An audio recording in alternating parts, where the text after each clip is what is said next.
Vamos passar a exposição da Palavra de Deus, a continuidade da nossa série de Salmos. Salmo de número 126. Se você puder, abra comigo. Salmo 126.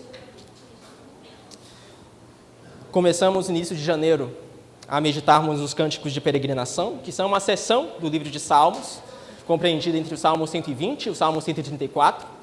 Iniciamos no primeiro domingo de janeiro com o Salmo 120 e, pela graça de Deus, agora no penúltimo de fevereiro, chegamos ao Salmo 126.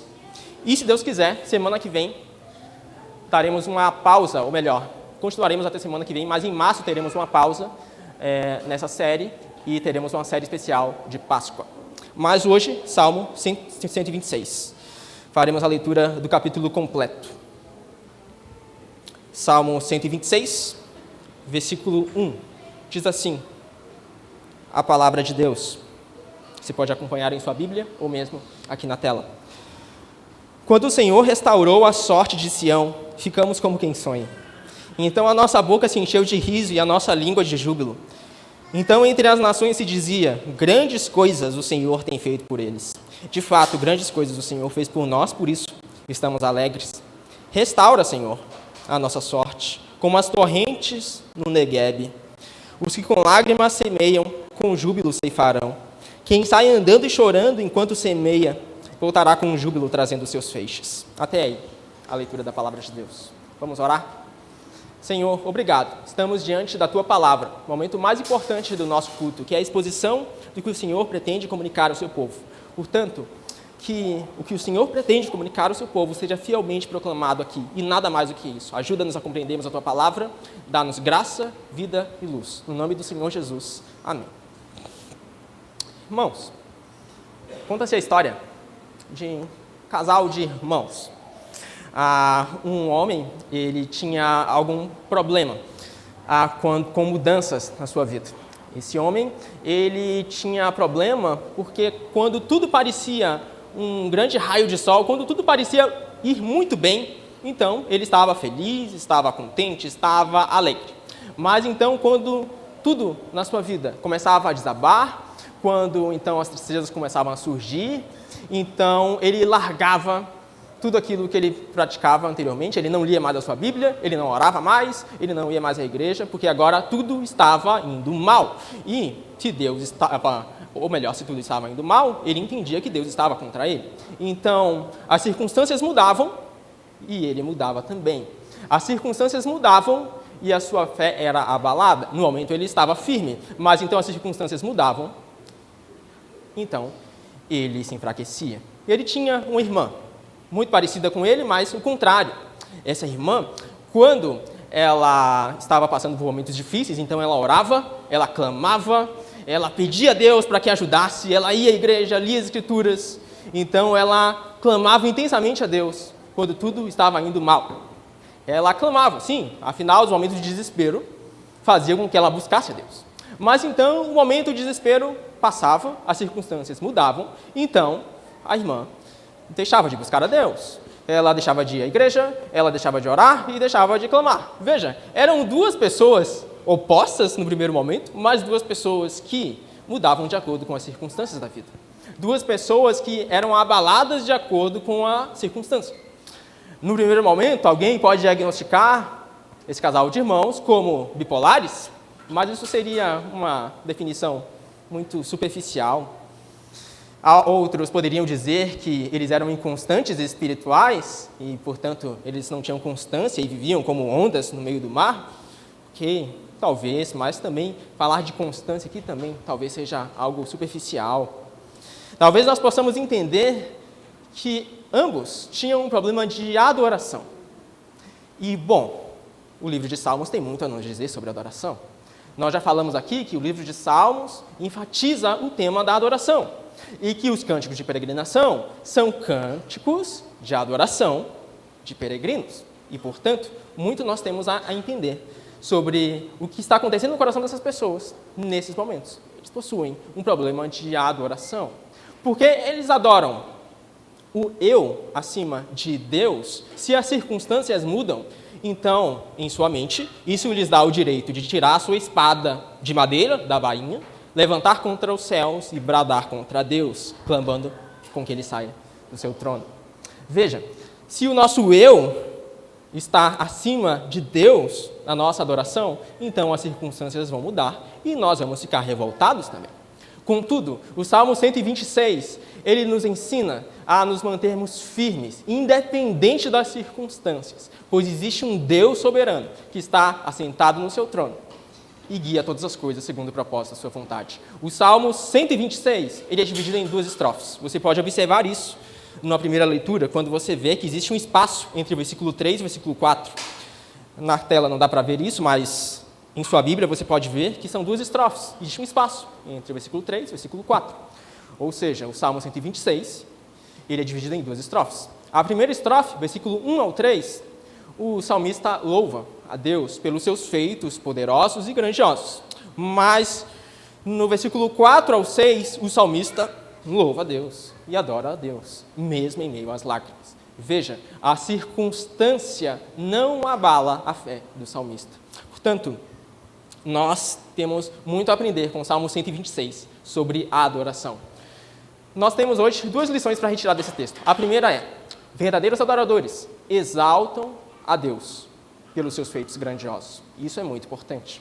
Porque se Deus faz grandes coisas por nós e nós nos esquecemos basicamente de tudo, então o momento de tristeza vai chegar e nós não vamos lembrar de nada que Deus fez por nós. Se nós esquecemos de tudo que Deus já realizou, nós não teremos força para superar os momentos de tristeza. Por isso, os versículos 1 a 3 são fundamentais aqui, porque Deus nos chama a adorarmos a Ele, a exaltarmos a Ele, também pelo que Ele já efetuou, também pelos seus gloriosos feitos. O Salmo 126, nós não sabemos quando foi escrito. Na verdade, pouquíssimos salmos nós sabemos quando foi escrito. Mas é certo de que o Salmo 126 ficou mais popular do que nunca, pouco tempo depois do exílio. E isso é algo certo. Pouco tempo depois do exílio babilônico, os israelitas viveram décadas exilados na Babilônia, especificamente a parte sul de Judá, e agora eles retornaram à sua terra. Como peregrinos que eram, retornaram a Jerusalém e cantavam esses cânticos enquanto retornavam, e cantavam e celebravam a Deus. E muito tempo já havia se passado, eles continuavam cantando. Dá-se para se visualizar com muitas cores um israelita cantando o versículo 1. Veja: quando o Senhor restaurou a sorte de Sião, ficamos como quem sonha. Eles não imaginavam que um dia fossem restaurados a terra prometida. Passaram-se décadas e mais décadas, e Deus parecia não fazer nada ali. Então eles pensavam assim: meu Deus, será que esse sonho de voltar para a terra prometida um dia vai se cumprir? E pois bem, Deus conduz de volta à terra prometida, e esse sonho se cumpre plenamente. Então os israelitas podem louvar a Deus pela restauração, que é o que o salmista faz no versículo 1. E eles podem exultar, porque Deus restaurou a sua sorte. E aquilo foi algo que eles não imaginavam que aconteceria mais, mas, pois bem, Deus estava agindo poderosamente, e agora eles podiam exaltar a Deus pelos seus graciosos feitos. Mas algum tempo já havia se passado, quando os israelitas tinham voltado à sua terra, e eles podiam muito bem se esquecer do que Deus havia operado. Eles podiam muito bem esquecer de tudo que Deus tinha feito ao trazê-los de volta à sua terra. Então, murmurarem, porque existiam muitos gigantes ali em Jerusalém, no pós-exílio. Existiam muitas dificuldades em Jerusalém, no pós-exílio. Não era fácil você chegar na sua terra, no país onde você nasceu, na cidade principal do país onde você nasceu, e ver tudo destruído. Não era fácil chegar em Jerusalém no pós-exílio. Não era fácil enxergar as muralhas e as destruições e os lastros de dor espalhados pelas ruas. Era muito doloroso para o israelita contemplar tudo aquilo. Aquilo era a terra prometida, a terra que mana leite e mel, a terra que seus antepassados tanto zelaram, cuidaram, ansiaram e oraram para estar. Era a terra de Deus, a terra do povo escolhido. Não era fácil ver tanta destruição assim. Era muito fácil para o israelita murmurar: meu Deus, o Senhor nos trouxe, mas e agora? Está tudo destruído, o que nós vamos fazer agora? Mas não é isso que o salmista faz. Mesmo em meio aos desafios, mesmo em meio aos gigantes que se levantam ali, na Jerusalém do pós-exílio, os israelitas lembram-se que eles não mereciam ser trazidos de volta a Jerusalém, mas eles estavam ali. Independente do gigante que houvesse, Deus estava agindo poderosamente. Independente do tamanho do desafio, Deus estava agindo gloriosamente. Portanto, os israelitas ainda assim tinham muitas razões para louvar a Deus e para exaltar o seu santo nome. Nós também podemos olhar para trás e ver grandes coisas que Deus operou em nossas vidas.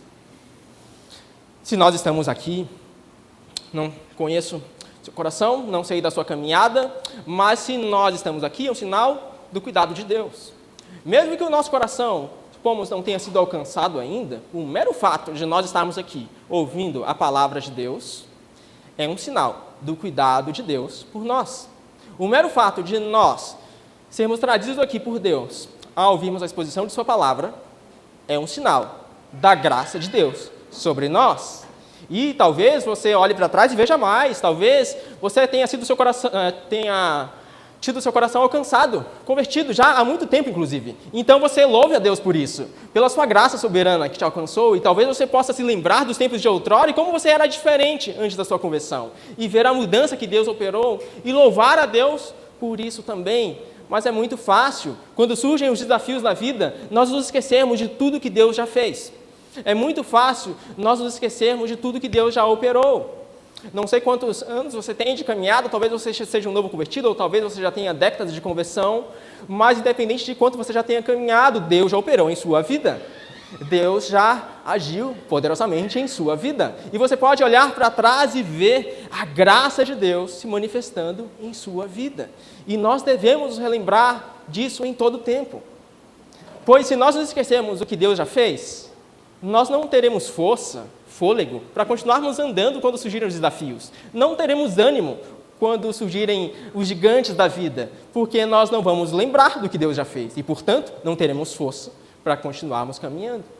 Portanto, lembrar-se do que Deus já fez e exaltá-lo por isso não é uma questão de opção, é uma questão de sobrevivência. Conta-se a história de um homem que não tinha esperança alguma na vida. Ele era desesperado. Na verdade, mais do que desesperado, ele era cego. Cego de nascença. Ele nunca tinha visto a luz do sol. Ele também nunca tinha contemplado o brilho das estrelas, nem o verde das folhas das árvores, ou mesmo o azul do céu. Ele nunca tinha aberto seus olhos um dia para que pudesse enxergar a luz. Ele era cego, e cego de nascença. Então as pessoas passavam por ele e zombavam dele. E diziam: este homem deve ser amaldiçoado. Por que ele nasceu assim? Será que não existe alguma maldição sobre aquele homem? Será que Deus não está infligindo juízo sobre ele? Os discípulos, passando por aquele homem, junto com seu mestre, questionam o Senhor. Perguntam: Senhor, que maldição recaiu sobre esse homem para que faça isso? Então o seu Senhor responde que aquilo aconteceu para que a glória de Deus resplandecesse, não porque ele fosse amaldiçoado. E o que Jesus faz com aquele homem está descrito em João 9, versículo 6. João 9, versículo 6. Jesus cuspiu na terra, fez lama com a saliva, e com a lama untou os olhos do cego. Então disse ao cego: vá lavar-se no tanque de Siloé. Siloé quer dizer enviado. O cego foi, lavou-se e voltou vendo. E a partir daí, a vida daquele cego nunca mais foi a mesma. Ele não tinha sequer ânimo ou coragem para, quando viu Jesus, se levantar e clamar como outro cego conhecido: Senhor, filho de Davi, tenha misericórdia de mim. Ele não tinha coragem de fazer isso. Ele ficou ali, estagnado. Ele não tinha ânimo para se levantar e clamar a Jesus. Mas Jesus enxergava o seu coração, enxergava as suas necessidades. Jesus se aproxima dele e Jesus o cura e o transforma por completo. Veja, agora, depois de passar dessa circunstância de dificuldade, agora tendo visão, aquele cego poderia muito bem se esquecer do que Deus havia operado por ele, do que Deus tinha feito na vida dele. Mas não é isso que ele faz, ele continua louvando. E ao que tudo indica, aquele cego, ele se tornou de fato um servo de Deus. Do mesmo modo, Deus tem operado em nossas vidas. Nós não somos cegos fisicamente de nascença, mas, no final das contas, todos nós nascemos cegos espiritualmente. todos nós, cada um de nós, nascemos sem visão espiritual. Nós não sabemos, ou melhor, não nascemos conhecendo quem é Deus. Nós não nascemos conhecendo quem é Jesus. Nós não nascemos conhecendo quem é o Redentor. Isso não acontece em nossas vidas. Todos nós nascemos mortos em nossos delitos e pecados. E Deus um dia se aproximou de nós e nos deu visão. E Deus um dia se chegou perante nós e abriu os nossos olhos. E Deus um dia tocou os nossos olhos para que possamos ver a luz. E hoje nós possamos louvar pelos grandiosos feitos do Senhor em nossas vidas. E o maior feito, e o maior ato de amor e de graça e de bondade de Deus é o envio do seu Filho. Não existe ato mais grandioso que Deus tenha realizado do que o envio do seu Filho. Nós podemos ler o versículo 3 do Salmo 126 e nos lembrarmos disso. De fato, grandes coisas o Senhor fez por nós, por isso estamos alegres. De fato, podem existir muitos gigantes ao nosso redor, mas Deus enviou o seu próprio Filho em favor de nós. Deus enviou seu Filho unigênito para morrer em nosso favor. E Cristo é a maior razão de alegria que hoje nós podemos desfrutar. Hoje, por causa de Jesus, o nosso canto pode ser alegre. Hoje, por causa de Jesus, nós podemos ter riso em nossos lábios. Hoje, por causa de Jesus, nós podemos ter júbilo em nossos corações. Não por algo que nós fizemos, mas porque Deus efetuou, enviando o seu Filho para nos salvar na cruz. Hoje, por causa do mérito do Redentor, nós podemos achegar aos pés de Deus. E no final das contas, irmãos, todo salmo nos aponta para Jesus. Cristo é o centro das Escrituras. Isso significa que Cristo é o centro dos salmos. E quando nós lemos um salmo, como o Salmo 126, nós não podemos passar sem perceber sobre como ele nos ensina sobre Jesus, sobre como ele nos ensina sobre o Redentor, sobre como ele nos aponta para o nosso Salvador. E sim, o Salmo 126 é sobre Cristo. Pois nós só podemos ter canto de alegria em meio às lágrimas por causa de Jesus. Nós só podemos celebrar hoje enquanto igreja do Senhor e a louvarmos o seu nome por causa de Jesus, o nosso Senhor e o nosso Redentor. Irmãos, grande parte dos problemas da vida que nós passamos enquanto crentes se dá quando nós esquecemos os grandes feitos que Deus já operou por nós. Grande parte dos problemas da vida de um cristão se dá quando ele se esquece do que Deus já operou na cruz do Calvário.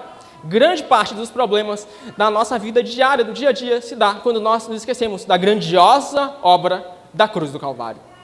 Nós ficamos ansiosos, querendo controlar as coisas, quando nós nos esquecemos da cruz. Porque nós nos esquecemos que o mesmo Deus que operou no passado é poderoso para também operar agora no futuro, perante os desafios e os gigantes que se levantam. Porque nós nos esquecemos que o mesmo Deus que tem nos sustentado até aqui é poderoso para continuar nos sustentando e fortalecendo também em meio às tribulações que nós estamos passando agora. Perante os momentos de tristeza, de sofrimento, de dor e de fraqueza, se nós nos esquecemos da cruz, do maior feito que Deus já operou, nós não teremos vigor ou ânimo para nos levantarmos e continuarmos caminhando. Porque nós nos esqueceremos que Deus, Ele é poderoso para continuar operando em nossas vidas. E nós só creremos que Deus é poderoso para continuar operando em nossas vidas se nós nos lembrarmos do que Deus já fez. Deus não é um Deus que se alegre com a ingratidão. Os israelitas, quando eles foram libertados de outro cativeiro, o cativeiro do Egito, eles foram caracterizados pela murmuração. E essa murmuração era decorrente justamente do fato dos israelitas se esquecerem do que Deus tinha feito ao tirá-los da escravidão do Egito. E por que os israelitas se esqueceram disso? Eles perderam vigor, eles não conseguiam mais caminhar, estagnaram em meio ao deserto e não chegaram, aquela geração não chegou à terra prometida. Veja, também hoje nós podemos murmurar e sermos ingratos, porque Deus tem feito grandes coisas por nós, mas nós não conseguimos ver, não conseguimos enxergar, e por isso não conseguimos louvá-lo. Mas verdadeiros adoradores, eles exaltam a Deus por seus feitos grandiosos. E o versículo 2 nos concede duas consequências que se expressam na vida de verdadeiros adoradores que exaltam a Deus por seus feitos grandiosos. O versículo 2, ele está situado entre o versículo 1 e o 3, e é a grande ênfase dessa primeira estrofe. Veja, a primeira parte do versículo 2 diz assim: então a nossa boca se encheu de riso e a nossa língua de júbilo.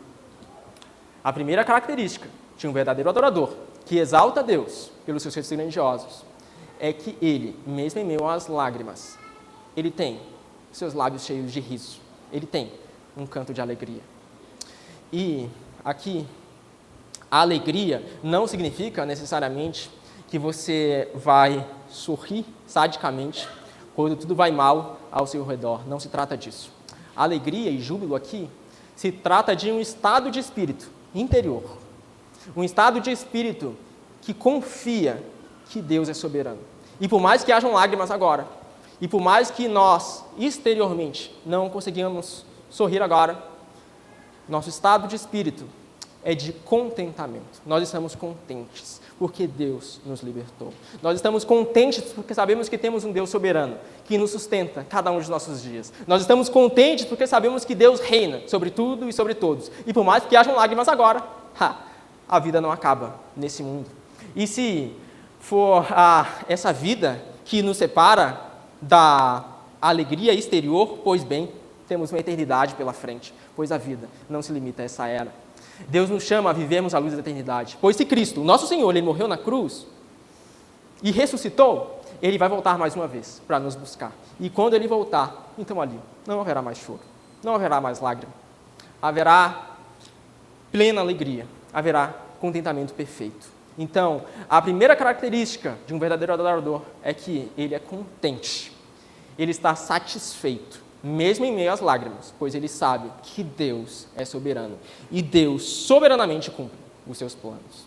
Mas a segunda consequência que se expressa na vida de um verdadeiro adorador está na segunda metade do versículo 2. Então, entre as nações se dizia: grandes coisas o Senhor tem feito por eles. Veja que o júbilo de Israel, o contentamento de Israel, o estado de espírito de Israel se tornou tão conhecido perante as nações que todos falavam daquilo. Não significa que Israel estava agora, depois do exílio, rindo sadicamente.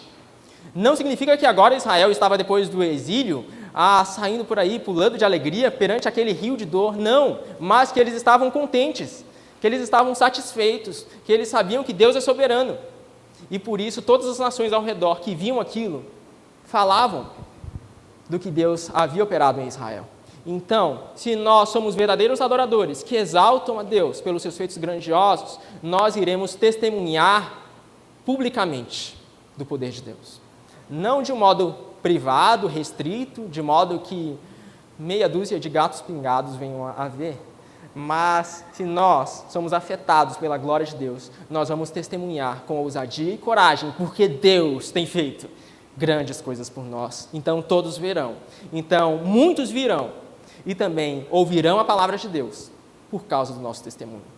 O testemunho que Deus nos chama a dar enquanto verdadeiros adoradores não é um testemunho restrito dentro de uma caixa, mas Deus nos chama a sermos sal e sermos luz, sal da terra e luz do mundo. A primeira lição, então, é que verdadeiros adoradores adoram a Deus, sim, pelos seus feitos grandiosos, mas também, a segunda lição, em meio às lágrimas. Verdadeiros adoradores adoram a Deus também em meio às lágrimas, sim, também em meio ao pranto. Versículo 4. Restaura, Senhor, a nossa sorte, como as torrentes no Neguebe.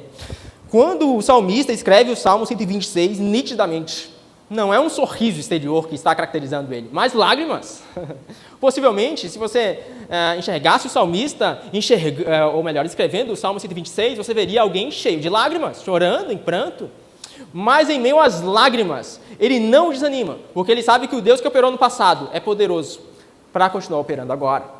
É poderoso para ouvir a sua oração. Então veja que o versículo 4 é uma oração. Ele clama: restaura, Senhor. Assim como o Senhor restaurou no versículo 1, Ele é poderoso para restaurar agora, no versículo 4. Assim como Deus operou outrora, é poderoso também para operar agora em diante. É poderoso para fazer ainda mais, inclusive. Por isso, o salmista ora. E o que nós fazemos quando o desespero bate nas portas? O que nós fazemos quando, então, vem aquele momento de pranto e de dor, de profundo sofrimento? O que nós fazemos? Nós nos isolamos, nós nos afastamos, ou nós nos aproximamos cada vez mais vivamente da igreja local, nos aproximamos mais de Deus e oramos ainda mais. O que fazíamos? anteriormente, qual é a nossa postura quando vem um momento de dor? Nós nos afastamos ou nós vimos ainda mais sabendo que Deus é um Deus que escuta a nossa prece, um Deus que escuta a nossa oração? O salmista nos encoraja a orar, pois Deus é um Deus que ouve a nossa prece. E no versículo 4 aparece uma ilustração muito interessante, que é a das torrentes no Negueb. Algumas traduções facilitam esse versículo 4, mas a nossa tradução usa a imagem do texto bíblico original, as torrentes no Negueb. O Negueb era a região desértica de Israel. Na verdade, 60% do território de Israel era feito de Negueb. Quando você pensa em um grande deserto hoje, talvez venha em sua mente o deserto do Saara ou algo parecido. Bem, quando os israelitas pensavam no deserto, eles pensavam no Negueb. Aquela era a referência de deserto para o israelita comum. Então, eles pensavam em deserto, Negueb, diretamente. Aquilo era muito claro para o israelita. Mas acontecia algo interessante.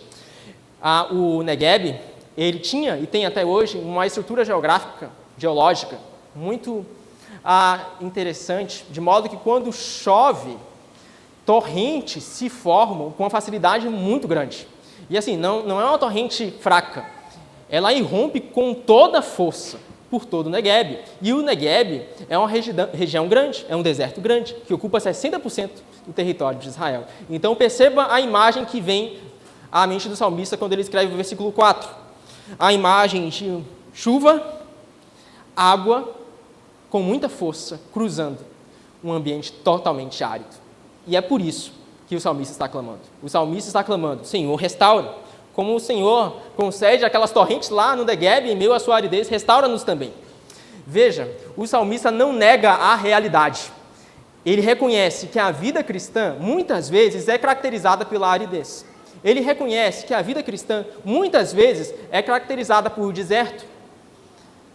O salmista ali não nega essa realidade, mas ele reconhece que Deus é poderoso para escutar as nossas orações e fazer com que, mesmo em meio ao deserto, mesmo em meio à aridez, torrentes de água venham e dê vida a um ambiente tão morto.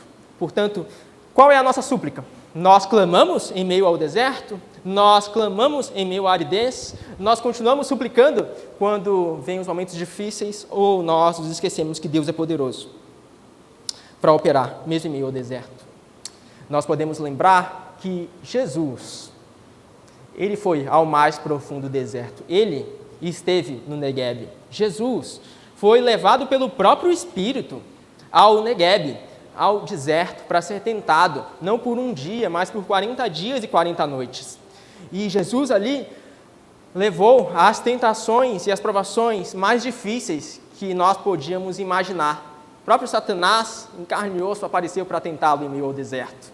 Mas porque Jesus venceu cada uma das tentações, hoje nós podemos olhar para esse Jesus que venceu e também triunfarmos em meio às provações, em meio às dificuldades, em meio às tribulações da nossa vida.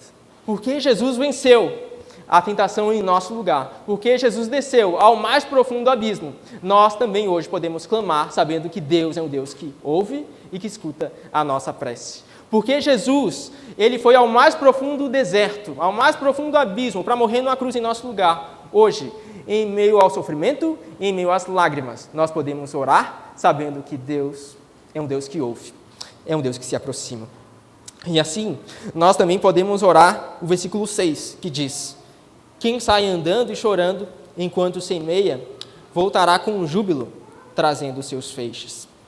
Por causa de Jesus, nós sabemos que todo sofrimento dessa vida nada mais é do que apenas um prelúdio da alegria que nós desfrutaremos por toda a eternidade. Por mais que a nossa vida hoje possa acabar em sofrimento, esse sofrimento nada mais é que um prelúdio da alegria que nós desfrutaremos por todo sempre. O apóstolo Paulo é um exemplo interessante. O apóstolo Paulo, ele foi um missionário muito bem sucedido, certo? Ele pregou o evangelho em diversos lugares, por sinal. Ele pregou em Filipos, pregou em Tessalônica, pregou em Roma, pregou em diversos lugares. E como o apóstolo Paulo acaba a sua vida? O apóstolo Paulo acaba a sua vida abandonado.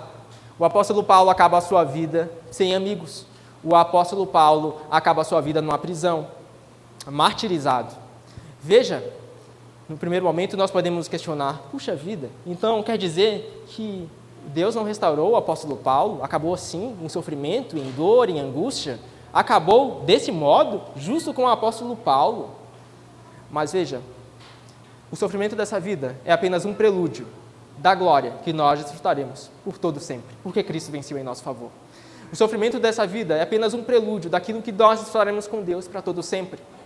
Cristo morreu na cruz, e no primeiro momento parecia que tudo tinha acabado ali, que tudo tinha se consumado ao final, mas após 3 dias e 3 noites, nós descobrimos que, na verdade, a morte na cruz do Calvário era apenas um prelúdio da glória incomparável da ressurreição. Então, o sofrimento, irmãos, ele não se pode comparar com a glória que nós desfrutaremos por toda a eternidade com Deus. E por causa de Cristo, nós temos a promessa viva de que, por mais que hajam tristeza enquanto nós andamos, nós temos a promessa do versículo 6, que nós poderemos voltar com júbilo, trazendo os nossos feixes. E o versículo 5, no meio, o versículo 4 e 6, e também a ênfase dessa segunda estrofe, nos lembra que os que com lágrimas semeiam, com júbilo ceifarão. Jesus foi aquele que, melhor do que ninguém, semeou cheio de lágrimas. Jesus foi aquele que, melhor do que ninguém, semeou cheio de dores e de sofrimentos. Mas nós sabemos que hoje, por causa do seu sofrimento, pessoas de todos os cantos do mundo, como eu e você, podemos ser alcançados. E do mesmo modo, também, hoje Deus nos chama a semearmos, a vivermos o Evangelho, a refletirmos a Cristo, que é o semeador por excelência.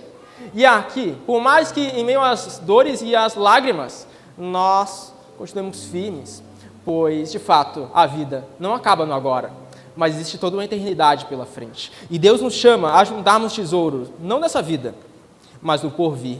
De modo que em Mateus 6, versículo 19, nós lemos as seguintes palavras: não acumulem tesouros sobre a terra, onde as traças e a ferrugem corroem e onde ladrões escavam e roubam, mas ajuntem tesouros no céu, onde as traças e a ferrugem não corroem, onde os ladrões não escavam nem roubam, porque onde estiver o seu tesouro, aí estará também o seu coração.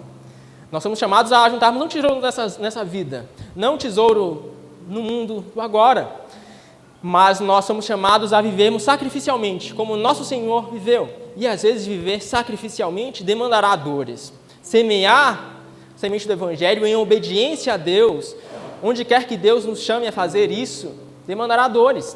Nós seremos, às vezes, rejeitados e seremos desprezados, sofreremos aqui, passaremos por muito mais tribulações do que aconteceria caso nós não semeássemos a semente do Evangelho. No final das contas, a vida cristã é uma vida cheia de sofrimento e uma vida cheia de dor. O apóstolo Paulo, quando escreve em 2 Timóteo, por exemplo, deixa isso bem claro a Timóteo, quando escreve que tribulações e sofrimentos permeiam a vida cristã. E 2 Timóteo é a última carta do apóstolo Paulo, e ele escreve ela na prisão. E também, nós não podemos enganar, a vida cristã, o caminho do discipulado, o caminho da obediência, demanda tomar a cruz, foi isso que Jesus disse. Demanda negar a si mesmo, foi isso que Jesus falou também. E negar a si mesmo não é algo simples. Negar a si mesmo, suas próprias paixões e vontades, não é algo fácil de se fazer. E é algo que só pode ser feito pela graça de Deus. E esse é o caminho que Deus nos chama a trilhar. Cristo não nos chama a uma porta larga, grande, espaçosa, fácil de passar, mas Ele nos chama a uma porta estreita, e estreita mesmo. E passar por ela demanda também bastante sofrimento. Mas nós temos 2 caminhos perante nós, no final das contas. Um é o caminho da porta larga, que ela pode ser bonita no primeiro momento, fácil também, ela é larga afinal. Você pode até desfrutar dos prazeres dessa vida já agora aqui, de modo imoral, inclusive. Mas Deus não nos chama essa porta larga. Ele nos chama uma porta estreita. E passar por ela envolve abrir mão das nossas vontades, dos nossos desejos. Mas nós sabemos que a vida daqueles que passam pela porta estreita não se resume a esse mundo, mas existe toda uma eternidade. E, bom, perante a eternidade, essa vida passa a ser apenas um prelúdio. E a grande questão é, nós viveremos olhando apenas para o prelúdio e desprezando tudo que vem depois? Ou nós viveremos com vistas à eternidade e assim sacrificando o prelúdio em cima do altar? Temos essas duas opções e não existe um terceiro caminho. O caminho do discipulado, Salmo 126 deixa isso claro, é um caminho cheio de lágrimas, mas também é um caminho cheio de alegria, pois o nosso Senhor não é um Senhor fraco.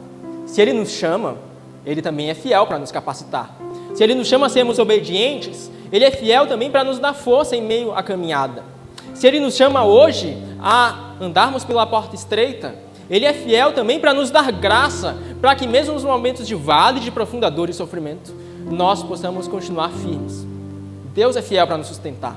Deus é fiel para nos sustentar, para que sejamos verdadeiros adoradores. Não que exaltem a Ele em alguns momentos apenas, mas que exaltam pelos seus feitos poderosos, sim, mas também em meio às lágrimas.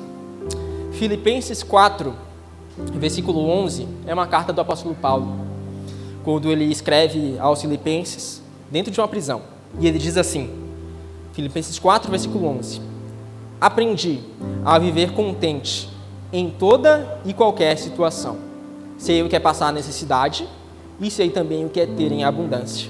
Aprendi o segredo de toda e qualquer circunstância, tanto de estar alimentado como de ter fome, tanto de ter em abundância como de passar necessidade.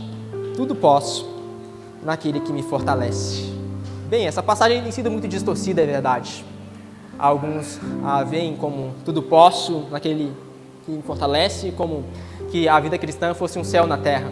Mas a verdade é que o apóstolo Paulo tudo podia naquele que fortalecia. Podia chorar, podia se alegrar, podia passar por prisões, açoites, tempestades, mas também o momento cheio de exultação. Mas em todos esses momentos de tristeza, de naufrágio, de dor, de angústia, em todo momento havia um sentimento de contentamento, uma paz interior em seu espírito, que só pode ser dada pelo Espírito Santo, que hoje, por meio de Cristo Jesus, nos chama a confiarmos e a celebrarmos a bondade de Deus, não em apenas alguns momentos, mas em todos os momentos da nossa vida. Portanto, que olhando para a bondade de Deus, manifesta e revelada em Jesus Cristo, nós possamos celebrar a Deus com coração sincero, como verdadeiros adoradores, como uma comunidade de servos, proclamando o Evangelho do Rei.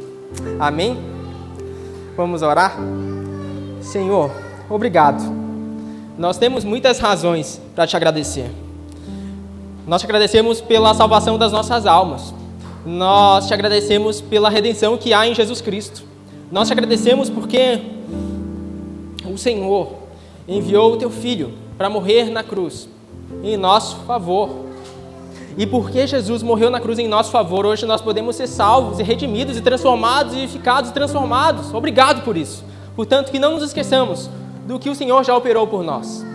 E que possamos continuar celebrando ao Senhor em todo o tempo, pois o Senhor, que operou grandes coisas em nossas vidas, é poderoso para também operar agora, mesmo quando passamos por desafios. Portanto, que possamos descansar em Tuas promessas.